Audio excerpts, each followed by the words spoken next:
Ano nga ba ang positibong epekto at negatibong epekto ng globalisasyon sa sosyo-kultural? Pagkawala ng identidad ng kultura.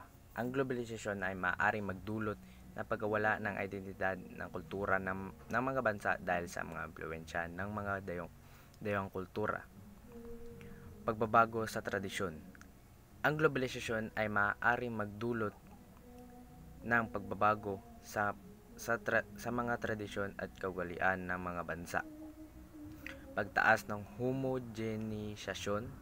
Ang globalisasyon ay maaaring magdulot ng pagtaas ng homogenisasyon ng mga kultura na maaaring magdulot ng pagkawala ng mga natatanging katangian ng mga kultura.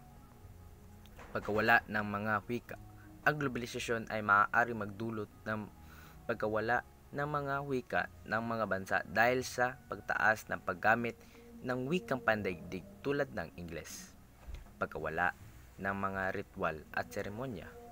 Ang globalisasyon ay maaaring magdulot at pagkawala ng mga ritual at seremonya ng mga bansa dahil sa impluwensya ng mga dayuhang kultura. Pagbabago sa mga papel ng mga kasarian.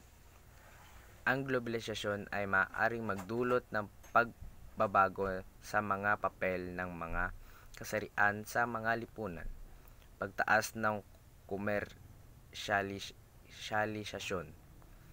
Ang globalisasyon ay maaaring magdulot ng pagtaas ng komersyalisasyon ng mga kultura na maaaring magdulot ng pagkawala ng mga natatanging katangian ng mga kultura.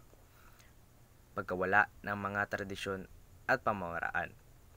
Ang globalisasyon ay maaaring magdulot ng pagkawala ng mga tradisyonal na pamamaraan ng mga bansa dahil sa impluwensya ng mga modernong teknolohiya. Pagbabago sa pagpapahalaga. Ang globalisasyon ay maaaring magdulot ng pagbabago sa pagpapahalaga ng mga lipunan. Pagkawala ng mga natatanging katangian.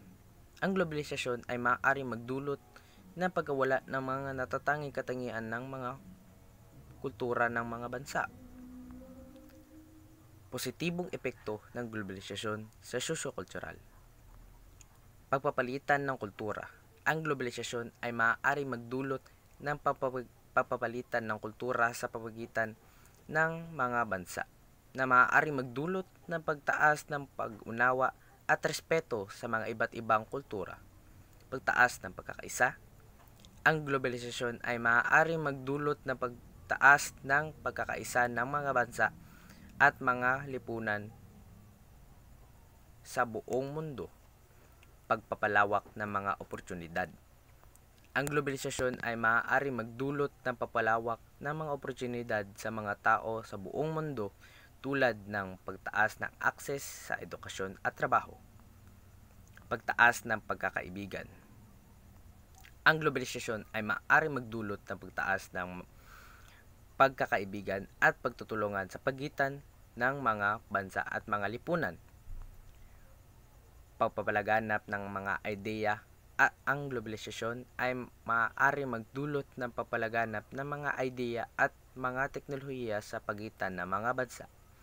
Pagtaas ng pag-unawa. Ang globalisasyon ay maaaring magdulot ng pagtaas ng pag-unawa sa mga iba't ibang kultura at lipunan. Papapalawak ng network. Ang globalisasyon ay maaaring magdulot ng papapalawak ng mga network ng mga tao at mga organisasyon sa buong mundo. Pagtaas ng kooperasyon. Ang globalisasyon ay maaaring magdulot ng pagtaas ng kooperasyon sa pagitan ng mga bansa at mga lipunan sa pagharap sa mga pandaigdigang isyu. Pagpapalawak ng mga oportunidad sa edukasyon. Ang globalisasyon ay maaaring magdulot ng papalawak ng mga oportunidad sa edukasyon sa mga tao sa buong mundo. Pagtaas ng pagkakaisa ng mga komunidad. Ang globalisasyon ay maaaring magdulot ng pagtaas ng pagkakaisa ng mga komunidad sa buong mundo.